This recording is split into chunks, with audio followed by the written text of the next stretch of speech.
A mysterious visitor appears in the village. Who is he exactly? Why is he outside the village at night? Is he related to the death incident in the village? These questions make the story full of tension and excitement. Don't you want to know the answers? Join us for an epic village tale. Subscribe. 1. The trees in the forbidden forest watch over me as I rest against the stone walls of the well. Tall, imposing, and dark, a claw of fear tickles my spine. They tower far above the wooden walls that protect Moss from the threatening world outside. A gentle breeze ripples the water at the bottom of the well. I brush my hands on my dress and lean down to pick up the bucket I was sent to retrieve water with. Sometimes, I dream of stepping outside the gates and getting lost in the forest depths. I dream of the leaves against my skin, the scent of pine, the overwhelming desire to escape. But fear paralyzes me. There's something taunting about the forest. It's beautiful and mysterious, and yet, the very thing that keeps us trapped in Moss. Alea! A shrill voice echoes throughout the village. Imelda. I'd gotten so distracted by the forest I'd forgotten why I was at the well in the first place. Beyond the marketplace and the guard's cottage, Imelda storms towards me, hands on her hips, and an apron tied around her waist. You were supposed to be getting water, she scolds. I stare at the empty bucket beside me and then back up at Imelda. There's a smudge of flour on her cheek she's been baking. I know I can choose my dates myself. Imelda, but Papa sent you out half an hour ago. It takes 5 minutes to walk to the well. I got distracted. You always get distracted. Her tone is sharp but her expression softens. She sighs. You were thinking about the forest again, weren't you? I gaze back to the ominous forest that cuts us off from the rest of the world. Imelda reaches forward to pull a twig entwined in my pale hair and then settles down on the edge of the well next to me, her arm brushing mine. The forest makes my skin crawl with fear. But there's something else too. I've been in Moss my entire life. I've never left. Nobody ever leaves because of the tales of the forest. But what if that's all they are? Tales keeping us from leaving. Aren't you ever curious? I ask. There are all these tales and stories, but nothing has actually ever happened. Nothing has happened because nobody has gone into the forest. If we obey the rules, we're safe. Imelda pats my knee, blue eyes wide. King Werewolf promises our safety if we remain inside the walls of Moss. King Werewolf is at the palace. How is he supposed to promise our safety? Settled on the edge of the village of Moss falls under King Werewolf's reign, who makes his presence known through the posters in the village that advertise his son's new engagement. But aside from the occasional appearance of new flyers promoting him, he is a distant figure we will never know. Nobody in Moss has visited the palace, and King Werewolf has never visited Moss. I don't think that will ever change. Don't be afraid. Alea, he's a good king. He's protected us from the kingdom of Osirnice his entire reign. Come on. Imelda stands, resting her hand on my arm. We'd best be getting home. I follow her through the village, mind still on the king. How far away is the palace? How many days would you spend in the forbidden forest in order to reach it? In the marketplace, the sun shines through the canopy, creating a grid pattern on the gravel. Imelda tugs on my arm so I quicken my pace. We pass several villagers loitering in the street, and they nod their heads in passing. More at Imelda than me. In Moss, everybody seems the same. We act the same, we talk the same, wear the same clothes, and eat the same food. But despite the fact that Imelda and I have the same shade of hair and eyes, there is something that sets me apart from the others' ruined skin. Ever since I can remember, I've had marks running from my shoulder to my elbow like somebody took a hot sword and ran it down my skin. Papa told me it made me special. I knew what that meant. It made me an outsider. Kids whispered behind my back when I was younger, and now people talk about me in the shadows. As I grew older, I stopped wearing short-sleeved dresses. Now I never wear anything that reveals the marks. It's easier for people to pretend you're normal when they can't see the thing that sets you apart. Does Papa need any help with his designs tonight? I asked Imelda. Not tonight. I was thinking of meeting Kenna at the Golden Cavern. Imelda frowns as her eyes dart to the sky. I know what she's thinking. The sun gets lower each second. You know what Papa says. Don't go into the forest. I force a smile. I know I choose my dates myself. Imelda? Tell Papa I'll be home soon. The sky is dark by the time I reach the Golden Cavern. Inside, the furnace bathes the building in a warm glow. Laughter and music waft through the streets, drawing me towards the open cottage. The Golden Cavern is the only bar in the village, which means it's always bursting at the seams with villagers when the sun goes down and the children go to rest. I stand on my toes in the doorway, peering over the heads and trying to tune out the loud laughter that fills the place with warmth. Kenna stands by the fire laughing, wearing a beautiful emerald dress. She catches my eye and waves me over. Alea, I was wondering when you were going to come. I sit on the stool by the wooden table and squeeze her hand in greeting. Behind her, Old Man Joe plays a string instrument for those dancing in the corner. Sorry. Imelda sent me to get water. Over Kenna's shoulder, I catch Jorge Mendoza sneaking glances our way. Jorge Mendoza lingers a few feet behind her with a hesitant expression. Mr. Mendoza's looking at you. He is. Kenna pats her dark hair self-consciously. I think he wants to talk to you. Kenna turned 19 a few weeks ago, and the day she did, she got a lot more attention from the men in our village. Jorge Mendoza is a slim boy who sells produce in the markets. He has curly hair and stands several inches shorter than Kenna. But of all the men vying for heart, he's the kindest. Should I go to him? Her cheeks turn scarlet and she shakes her head. Oh no, I can't. Old Man Joe starts playing a familiar tune and everybody around us gets up to dance. They throw their heads back in laughter and spin one another in circles as euphoria seeps into the air. I catch Jorge's eyes, forcing a warm smile. He takes the gesture as an invitation and wanders over. Good evening, Mr. Mendoza. I curtsy, and Kenna mimics my movement. How have you been? Good, thank you. Miss Feline. His eyes dart to Kenna and he blushes furiously. How are you? Kenna opens her mouth to reply, but a blood-curdling scream echoes throughout the Golden Cavern. Music fades out as everyone darts their eyes to the entrance. My heart drops to the pit of my stomach. Ollie Chinica stands at the entrance. At 15, she's not old enough to be inside the Golden Cavern, but it's hard to focus on that. Her pale green dress is torn down one side and her hair is a mess of curls on her head. Her skin is stained red. Blood. My goodness. Child. Old Man Joe steps forward. What happened?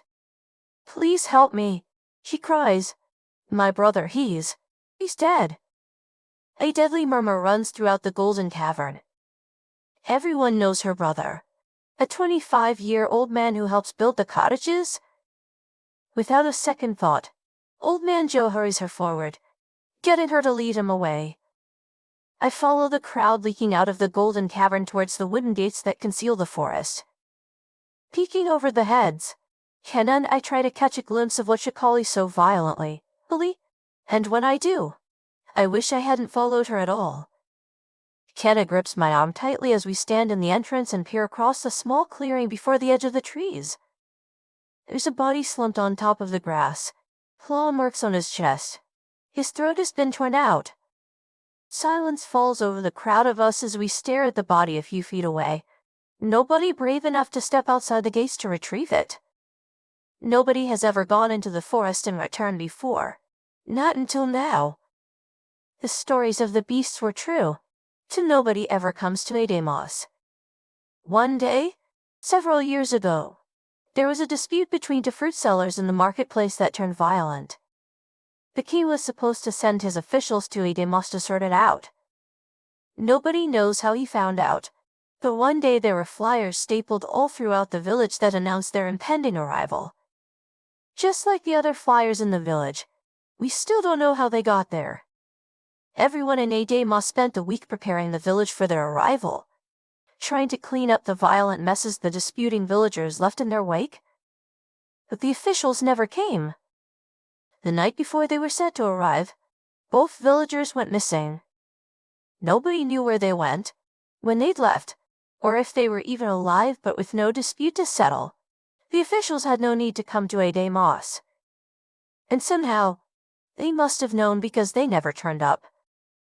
I wake early the next morning, the sight of Alex's mangled body flickering against my eyelids. Patting my hair down and changing into a light blue dress, I slip into the kitchen. The bottoms of my feet cooled against the wooden floor.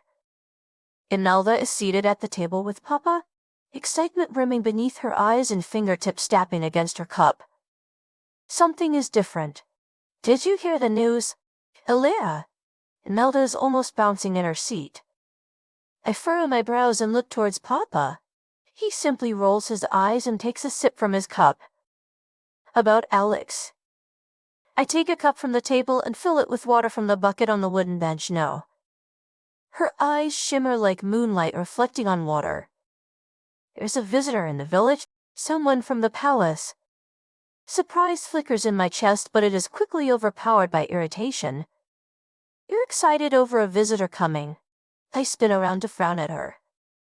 Imelda, need I remind you that Alex died last night, you know? The kid you went to school with. After Alex's body was discovered, the men were sent out to retrieve him and return his body to his family. They've yet to set a date to his memorial service, but the weight that hangs over the village can't go ignored, making it difficult to breathe.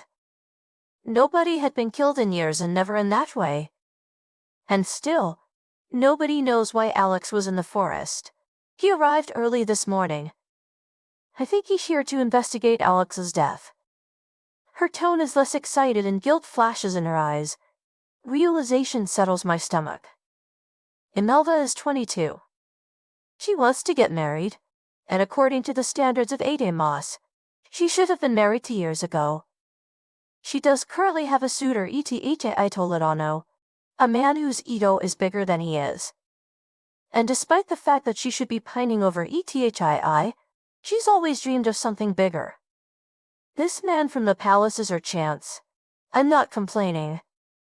On the list of people I find it hard to tolerate, Ethii Toledano is at the top. From the palace. I bite the inside of my cheek. I have never seen anybody from the palace, let alone anyone from outside of Adamos. Why? Can't we settle this ourselves? Papa sets his cup down on the table. It doesn't matter. He is from the palace. We must be respectful and keep ourselves in check. He shoots a look at Imelda and her cheeks turn scarlet. Of course. Papa. Imelda sighs and stands up to tip the remains of her cup down the drain. We must be off now. The children's home is expecting me, and Alara will gather some more stones for your designs. Imelda hooks an arm through mine and tugs me towards the front door over the cobblestones. Arm in arm, we go down the steps and through the village, the warmth of the morning sun spreading across my chest. For the past 2 years, Imelda has volunteered at the children's home. She helps them serve food, but she is mainly there to tell the children stories. They tell the stories every child in Adamos is told, the stories of the beasts in the forests.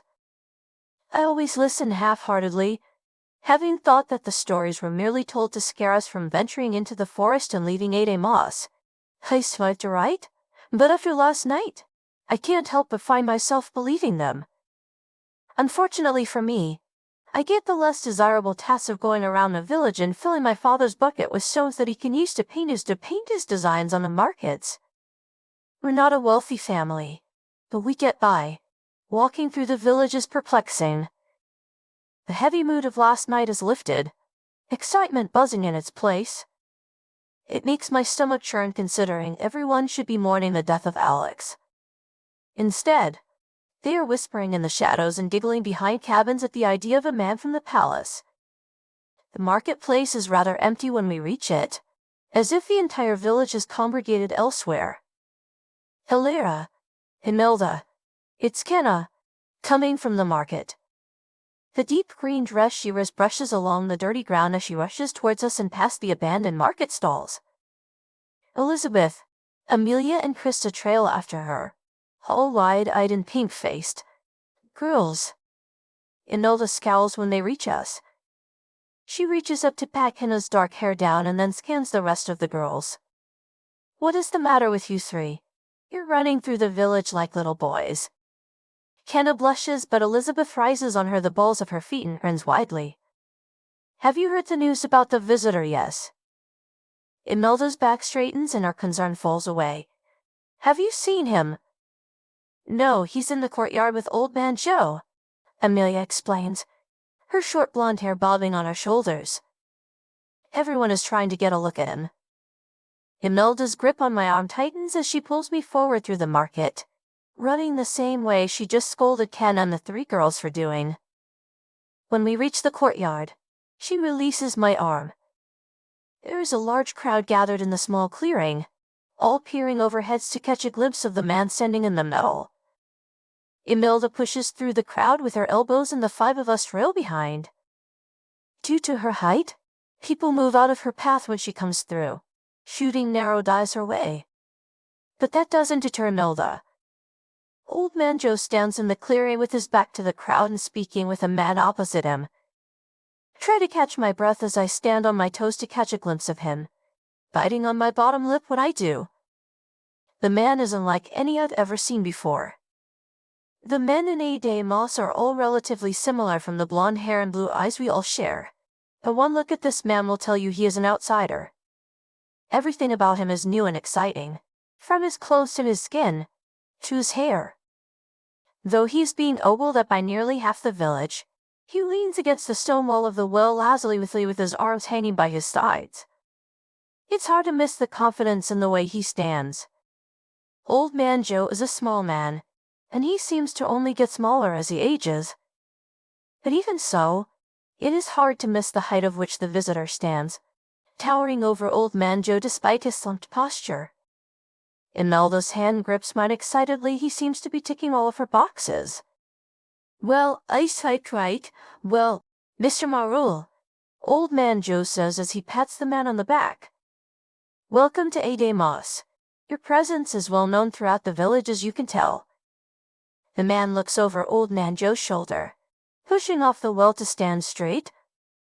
His eyes scan the crowd lazily. They're an enchanting dark color I've never seen. Haired with dark, wavy hair that reaches the sharp angle of his jawline, he is very clearly an outsider. Perhaps the most striking thing about him is the dark and blemish-free skin. It's mesmerizing and beautiful like the silky garments sold in the marketplace. Unsurprisingly, Imelda steps forward from the crowd and releases my wrist. Visitors' eyes dart to her. Welcome to A-Day Moss, Mr. Marul. Her voice is high-pitched and girly as she curtsies.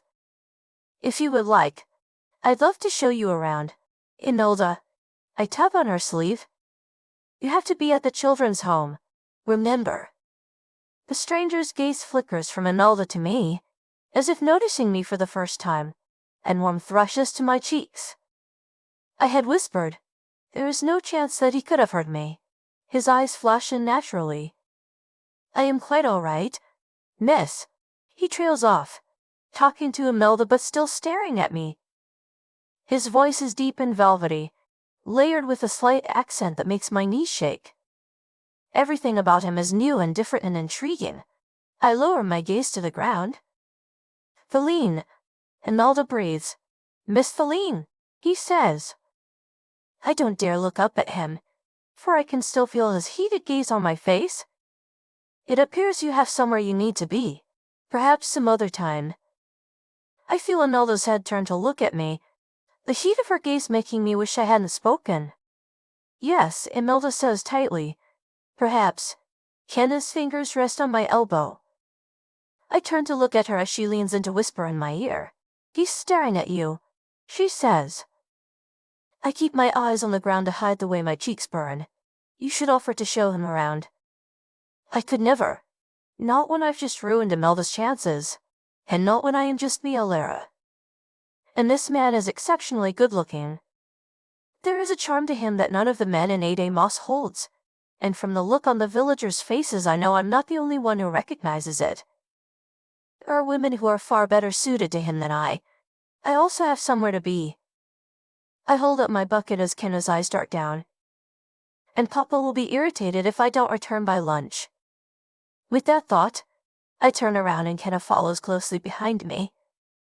I glance over my shoulder at the stranger once we've left the crowd. He still stares after us with dancing eyes and a grin tugging at his lips. My stomach flips.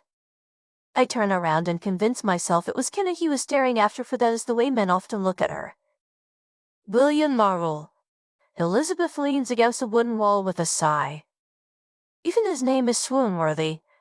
Did you see the way old man Joe's wife was gazing at him? Amelia points out as I scan a stone from the ground and place it inside my bucket. Even an 80-year-old woman isn't exempt from his charms. I wrinkle my nose at the thought of the visitor engaging in conversation with old man Joe's wife. That's hardly a pleasant image. Oh, Alara. Amelia waggles her eyebrows. Stop acting like he doesn't make you want to drop your dress. Elizabeth and Kenna giggle when my cheeks heat up. Of course not. I fold my arms across my chest. That is extremely inappropriate. He is from the palace.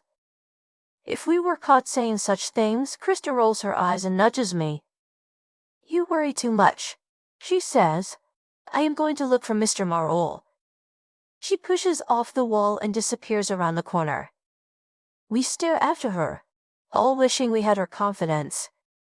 I pick a stone up off the ground and examine it in my hands, finding a dent on the top. With a sigh, I pick up the heavy bucket and leave my friends giggling by the gate. I'm sure I've searched the entire village and have barely filled half of the bucket. Papa will be so disappointed. Lugging the bucket along behind me as I step away from the girls, I wander along the outskirts of the village, staring at the ground before it is interrupted by the wall. Once I've walked a quarter of the way around, I reach a small hole in the wall. On the other side of the hole, the ground is scattered with round, flat stones. I reach my hand through the hole, but I can't reach them. I peer through the hole and nibble on the edge of my lip. The forest is a considerable distance away. It's daytime, and the stones are exactly the kind I need. If a beast were to show up in the trees, I would have time to crawl back through the hole. With a glance over my shoulder, I push my bucket through and lie flat on the ground on my stomach, shimmying through the hole before pushing to my feet. I press my back against the other side of the wall as adrenaline pumps the blood to my heart. I've left the protective walls of the village. I take a shaky breath and scramble up the stones on the ground. It's heavier and heavier, so I have to carry it with both arms. What use would a woman like you have with a bucket of stones? The bucket of stone falls to the ground as I leap backwards at the deep, velvety voice. My heart catapults in my chest as dark eyes stare into my own. Mr. Marule, 3. Mr. Marule stands in front of me, his head tilted to the side. He has the kind of angular features I can't help but notice. The shadows of his lashes sweeping across his high cheekbones catch my attention. His electric eyes follow my movements closely, and I can't help but feel self-conscious of the dirty state of my dress. Mr. Marule. My knees shake as I curtsy for him. I'm pleased to meet you. That makes me sound rather old. Don't you agree? His mouth tilts upwards in a way that makes my stomach flip. Call me Will. I have just met this man and he wants me to call him Will. Not Mr. Marule. Not William Will. I gather the stones in my arms and pile them back into the bucket. When I look up, Will leans lazily as his eyes trace my hands. I dart my gaze to the ground when one flourishes in my cheeks. I still wonder what use you have for pebbles. I brush my hands on my dress. And my father is a painter. Rising to my feet, I leave the bucket on the ground next to all the fallen stones. For some reason, I can't bring myself to pick them up in front of him. Mr. Marul is from the palace. He probably finds the concept of painting designs on stones as a living humorous. I see. He pushes off the wall and steps towards me with confidence. I hold my breath. And I don't suppose he would approve of you venturing beyond the wall. Oh no, no. Blood rushes to my cheeks. He wouldn't. Not at all. His mouth tilts into a charming smirk and I almost forget how to breathe. Yet here you are. I open my mouth and then close it, short of a retort. He has caught me breaking the rules and putting myself in danger. As if recognizing the panic on my face, he quirks an eyebrow. I, however, do not. I frown in confusion and take a wary step back. You do not disapprove. He leans over to lift up my bucket full of stones and holds it towards me with the fingers. I gape at him. I have to hold the bucket with every bit of strength I have, but he holds it like it's nothing more than one stone. I think it's nice outside the gates. It's not. I say darkly. You wouldn't approve if you knew a lurked beyond the trees. Mr. Marul doesn't seem intimidated. He tilts his head with a curious smile. And what would that be? Monsters. I shiver. Monsters? He repeats, his eyes shimmering under the sun. Are you mocking me? I demand when I see the grin pulling at his lips. Because I am being quite serious. The Forbidden Forest is dangerous. The monsters do exist. Oh, I am not mocking you. The grin doesn't fall from his lips as he brushes his dark hair off his forehead. My breath hitches in my throat as he leans closer, towering above me. I am simply disagreeing. About the monsters. I take a step back. About the danger. The smile on his face twists into something more teasing. My cheeks burn as I stare at him.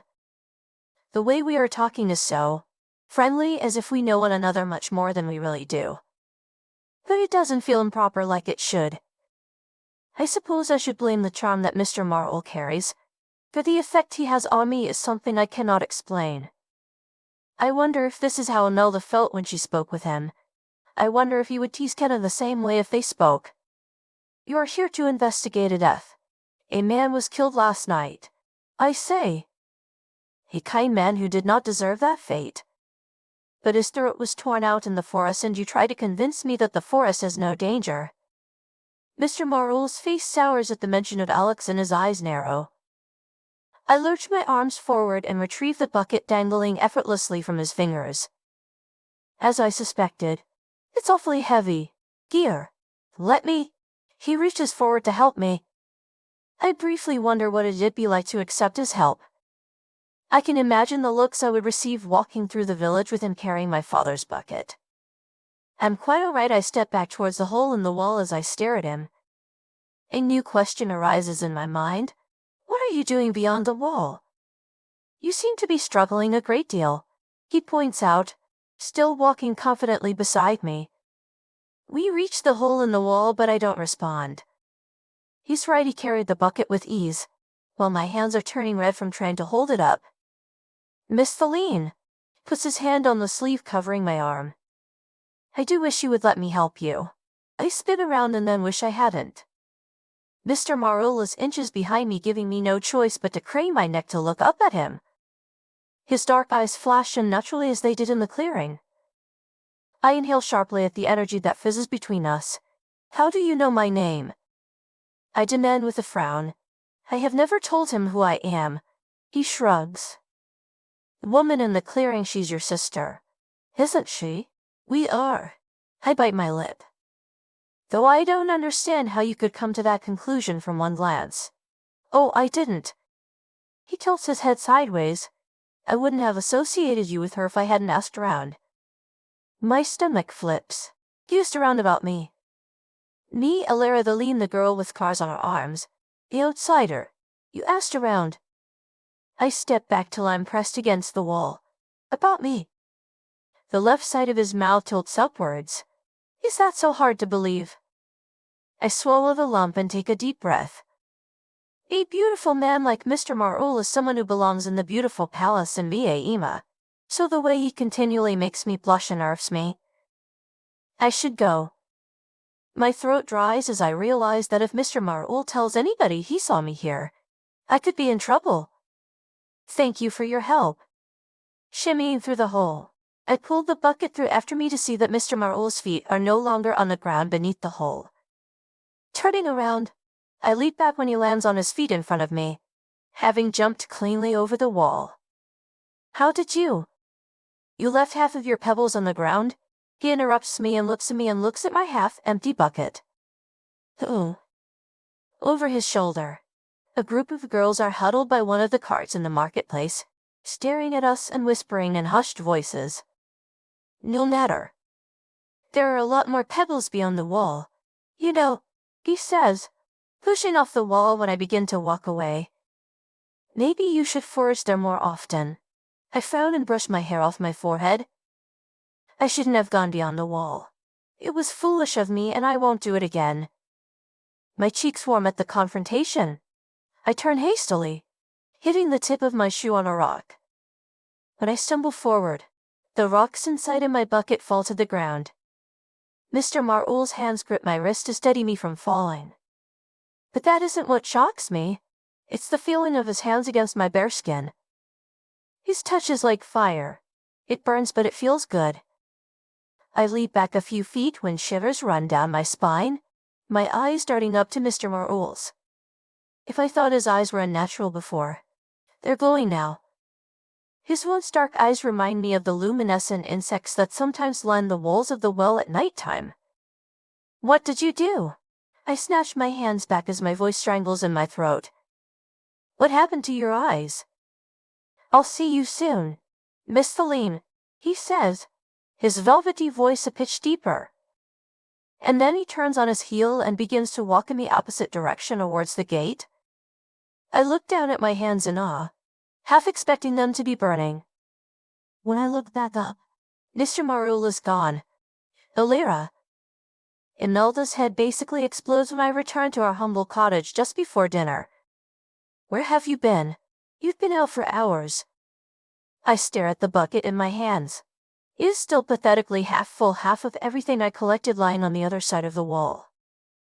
The entire afternoon was spent frantically searching for more inside the walls and wondering about Mr. Marul and his flashing eyes and how his skin felt when it brushed against mine. I've convinced myself I imagined it. There was no way that what I felt could have been real. If it had, Mr. Marul would have reacted just as strangely as I did. But he just brushed it off like it hadn't happened and then disappeared, nowhere to be seen for the remainder of the day. I fumble for an explanation. The sky is dark and smoke rises from the chimney. I was wandering around. Where did you go after you brought the stones home? She queries, following me inside the house. What? I splutter with a frown. After I brought the stones home. When we enter the living room, Papa is sitting by the open fire with a bucket of stones at his feet. He has his design laid on the table and his brushes to his left. He looks up when I enter with a wide smile. Illyra, these stones are wonderful, the perfect shape. I do hope there are more where you got them. I stare in bewilderment. The stones in the bucket are identical to the ones that fell out of my bucket outside of the wall. I place the bucket in my hands next to the table. Here are some more. You went out for more. Papa beams at me, eyeing the half-empty bucket. Such a good girl. Illyra, thank you. I stare at the rocks, biting my lip. The bucket is certainly not one I recognize, but Papa obviously doesn't notice. You found the bucket outside. By the front door. Where you left them, Imelda says, stepping forward to stare at my face. What has gotten into you? Illyra, you're acting strange. I'm just tired is all. I say. I certainly didn't leave those stones there, and I know they can't have come from inside the walls. The only person I can think of in the entire village who could have done this is William Marul. My heart pounds a little harder at the thought. But why would he do something for me? And how would he have known this was my home? Papa stands up and presses the back of his hand to my forehead. You're looking a little off color. All this fuss about young Alex must be getting to you. Perhaps you should go to bed. Yes, I plant a hasty kiss on his cheek. I will. Good night. Hup. I brush past him and head towards my bedroom. Pulling the door shut silently behind me as I try to calm my racing mind. Sitting on the corner of my bed, I pulled the pins from my hair and let it fall down my back, peering out the window as I do so. Something catches my eye. I told Anno and Krista walk past my window, their hands linked together. My vision blurs as I narrow my eyes and step towards the window. They disappear behind the cabin next to ours, covered in darkness. Without a second thought, I sling the black cloak over my shoulder and pull it over my head, sneaking out of my bedroom and down the hall till I reach the back door, closing it behind me inaudibly and stepping onto the pavement. The dark village is eerily quiet. No music wafts from the Golden Cavern and nobody hovers in the marketplace. Ever since Alex's death, people have become afraid of not only the forest, but the shadows that lurk in the darkness. Shadows stretch along the walls of the village as I pass through, the absence of noise sending shivers down my spine. But the silence is interrupted by Krista's high-pitched giggles from around a corner. My heart sinks into my stomach at the thought of my friend Chrissy and my sister's shooter creeping around after dark. There is only one thing that I can imagine the two of them doing. ETHI doesn't surprise me. I've never liked him, just the way that he never liked me. But Chris is my friend, and she's known Imelda since we were kids. She grew up with us. Imelda's like an older sister to us all. How could she do this to her? I conceal myself behind the empty Golden Cavern and peer around the corner. In the shadows of an abandoned market stall, ETHI and Krista are locked in a passionate embrace. My cheeks burns as I dart my gaze away and duck backwards, my chest rising and falling as I press myself into the wall. All I know is that I need to get out of there before ETHI or Krista see me. I push off of the Golden Cavern wall and rush through the village, making sure to pause against the well to check that nobody is behind me before leaving. A flicker of movement by the gates catches my eye. 1 second. There's nobody standing there, and a second later Mr. Marul has landed on his feet on the opposite side of the wall to where I ventured to get stones. I let out a shaky breath as my nails dig into my skin. Mr. Marul has been outside the gates, and after dark too? I duck down underneath the well to conceal myself from his view as my heart pounds in my chest. Do I confront him? Do I ask him what he was doing outside the gates? Do I ask him questions that I'm not sure I want to know the answer to? But the village is silent. Nobody but Krista and ETHI are outside of the shelter of their homes. Mr. Marul is a charming man, but he is a stranger, and I am nothing more than a commoner. The best thing I can do is go home and pretend that I didn't see anything. When I look up, Mr. Marul is no longer standing by the wall. In fact, he is nowhere to be seen at all. Had I not been sure that I saw him, I would think that he was simply a figment of my imagination. I peer around the clearing in search of him, but he is nowhere in sight. I shake my head and then stand to my feet, sighing before turning around and nearly slamming right into a dark figure standing directly behind me. My heart picks up while my stomach plummets. For a few seconds, I think the monster who killed Alex is inside the village and is about to kill me, but then I look up into dark, luminescent eyes and my heart starts to pound for a very different reason. For Mr. Marul, I take a step back and lean against the well, placing a hand over my heart. My goodness, you frighten me? Mr. Marul tilts his head to the side, his wavy locks falling across his face as his mouth stretches into a grin, the kind of grin that would make any girl weak at the knees. I told you to call me Will. I scan him warily. It doesn't feel right to call him by his first name. He is from the palace. He is above me in status and I do not know him. To call him anything other than Mr. Marul seems informal and disrespectful. Okay? I swallow the nerves in my stomach. Will, his eyes flicker. There it is. I furrow my brows. Your eyes, they did that. That thing again. He's staring at me with an even gaze and a raised eyebrow. He is the same way he was that afternoon, charming and confident. A combination that the men in Amos can't seem to get right. It sets me on edge. Something about this man isn't right. He's too charming to be safe. What thing? He asks, like he has no idea what I'm talking about. I bite my lip. What were you doing outside the gates? Mr. Marul's composure doesn't change. He just tilts his head to the side. What were you doing creeping around the village after dark? I heard. He crushes to my cheeks, but I don't have to answer because a giggle echoes off the walls around us. Krista's giggle. Mr. Marul's eyes dart towards the sound faster than I thought possible. I ask you first. You're spying on Mr. Toledano, he murmurs. I flush a deep red. He's my sister's suitor. I brush my hands on my dress, embarrassed to have been caught spying by Mr. Marul. But that woman isn't my sister. He raises an eyebrow. Mr. Toledano is not a faithful man. For some reason. That doesn't surprise me. I feel the urge to return his smile. There's something so contagious about it. Something that makes it feel hard not to replicate. But this is my sister's suitor. I pictures myself. The man she is supposed to be with for the rest of her life. I should not be smiling. Why were you outside the gates? I ask again. I don't know what you're talking about. He speaks with such confidence that had I not just seen him, I would believe him. He offers me a hand. May I escort you home? I look down at his hand, stretching out from his dark sleeves.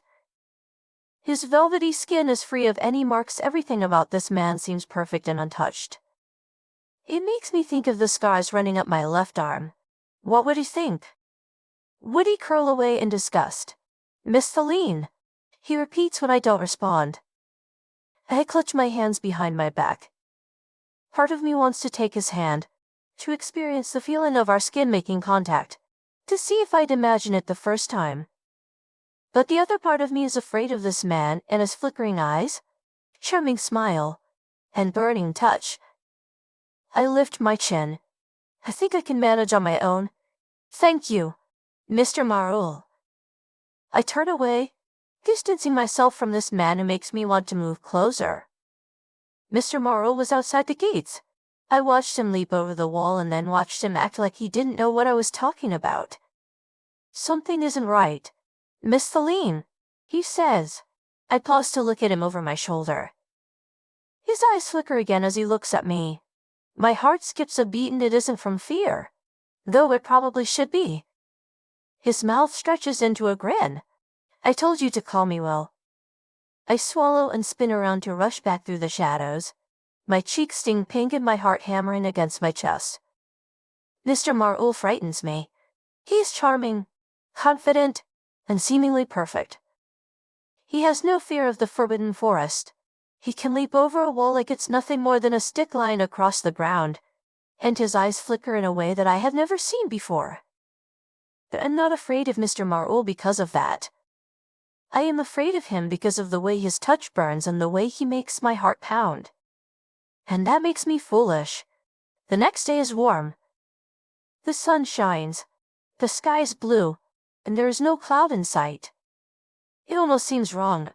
Like the weather should be mourning Alex like the rest of the village. Ethi Toledano is sitting with Imelda in the village dining hall when I arrive for afternoon tea. They are sitting side by side. Ethi's hand placed delicately on the small of her back and Imelda's cheeks flush a deep pink. I stand in the doorway of the dining hall, shielding myself from the harsh sun outside as I stare at the two of them sitting with a couple of others in the center of the room. I notice Kenna sitting on the other side of the room with Krista and Elizabeth. She catches my eye and ushers for me to come over. I take a look at Krista and walk towards Imelda's table instead. I don't think I can speak to her without talking about what I saw. Alera, Ethi says when I reach the table. He asks me briefly before looking back at his friends and smirking. Please sit. You know your presence is always welcome. I don't miss the sarcasm in his tone, nor do I miss the way his friends snicker when I sit. I ignore it and sit anyway. I've been accustomed to it my entire life. One of the reasons why I don't like Ethi Toledano is because of the things he said about me when I was a child. The rumors he spread about the scars on my arms. And Ita Toledano has never particularly liked me, either. Ita devours his food and boasts about his garment stall and how he plans to sell them in the palace someday. I fight the urge to roll my eyes. Nobody ever gets out of Moss. We are born here and we die here. It's almost impossible to get out, and I am almost certain that Ita Toledano will not be the first. It's something we accept from the day we understand it. I have. Imelda has. Kenna has. We all have. For some, it's easy. For others, not so much. The idea of living the rest of my life in Moss collecting stones for my father and marrying some local farmer doesn't sound like much of a life to me. But it's just the way it is. Have you spoken to Mr. Marul recently? Ethii. Imelda purrs from his side, peering up at him with wide blue eyes. Ethii nods proudly. I showed him around this morning. He puffs his chest out. I told him about my garments and he said he'd be interested in bringing them back to the palace with him when he leaves. Really? Imelda chirps. Wow, I scoff under my breath, causing Ethii to dart his eyes towards me. Something to say. Hilera. I swallow and then shake my head. No, he leans back in his seat. Didn't think so. He mutters under his breath. His friends snicker again. I peer across the room to see Krista staring wistfully in our direction. It makes my stomach churn.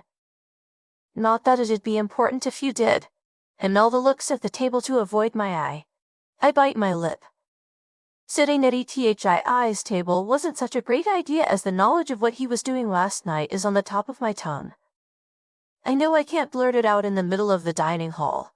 And I know I can't keep it to myself forever. I couldn't do that to Imelda. Hilera, Alex says from across the table. He is Ethi's best friend and he's almost as awful. You must be coming of age to begin courting. Imelda perks up at the idea and change of subject.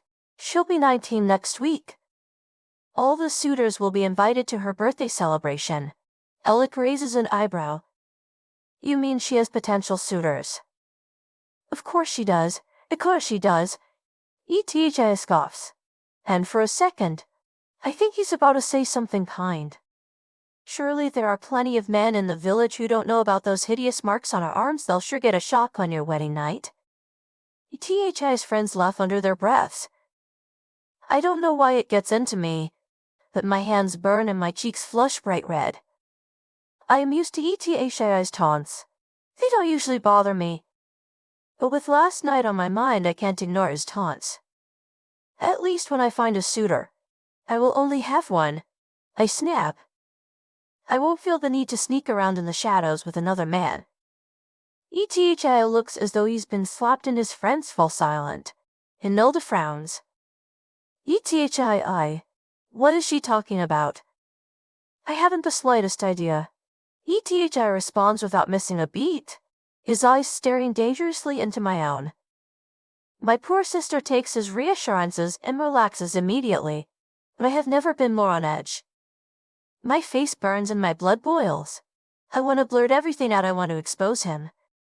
I want to pay him back for everything he's ever said about me, and this is the way how. But before I can do anything, Ethi jumps in the air and pulls Imelda back with him. Shrieks fill the dining hall. It takes me a few moments to realize what's happening. Our tablecloth has lit on fire. I leap backwards in fright as a few men rush forward to put out the fire with cups of water and a cloth. My eyes flash to Ethi's eyes and the fire is forgotten because he stares at me with a gaze even more deadly. I shake where I stand. I've made a mistake. Ethi hated me before, but now he is going to make my life 1,000 times worse. I dash from the dining hall before either of us can say much else. Once outside, I lean against the wall behind the hall where all the old trays and chairs are thrown. I close my eyes and take a breath. I should just go home. Let Ethi cool off. Let myself cool off. I can apologize to Imelda later and tell her the truth. I owe it to her. I don't have any stones to collect as Sundays are the day I have off. Usually, I spend it with Ken and my friends in the marketplace. But there is no market today because of Alex's death and I don't particularly want to see Krista. Just as I open my eyes, someone grips onto my wrists tightly. My eyes fly open. Eth Toledano is standing in front of me, a malicious snarl on his face. He squeezes my wrist as me against the wall behind us. I let out a small cry when my back digs into a piece of wood sticking out. Stay tuned for more. Subscribe.